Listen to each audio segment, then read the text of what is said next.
Niin, Juha, mä oon kovasti kiinnostunut siitä, kun sä oot nostanut esille muun muassa sen, että keskustan pitäisi vahvistaa sellaista osaamista tietyillä asia-alueilla, muun muassa niin kuin aluepolitiikassa, ja tehdä sitä kautta uusia avauksia ja olla asiantuntijana keskusteluissa. Meillä, no jos ajatellaan vaikka missä nyt ollaan, niin meillä on vaikka entinen puolustusministeri Antti Kaikkonen, joka voisin hyvinkin kuvitella, että tämmöiseen aluepoliittiseen juttuun hän toisi vahvan osaamisen siitä, että miten nyt, kun ollaan NATO-maa, niin voidaan hyödyntää sitä Naton täälläoloa ja kiinnostusta Suomen infran kehittämiseen, koska me ollaan ton sotaa käyvä Venäjän rajavaltio näin pitkälti.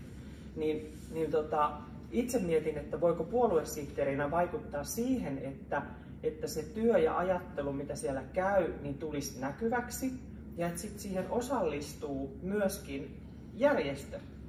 Eli ne ihmiset, joilla on tuntemusta vaikka sieltä Pohjois-Suomen alueelta ja muuta, että niillä on mahdollisuus osallistua siihen keskusteluun.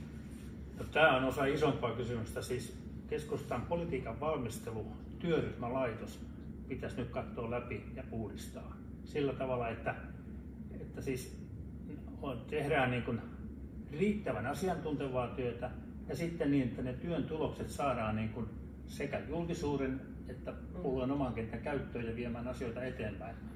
Tässä pitää niin kuin kunnianhimoa nostaa ja se on työryhmälaitoksen niin kuin organisoinnin asia nyt sitten valitettavasti.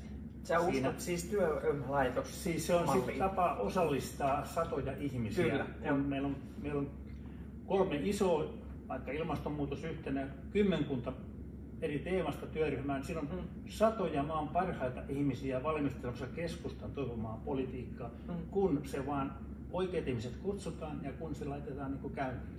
Niin, että sitten palkitaan myös sitä työstä, mitä on tehty. Aivan, joo.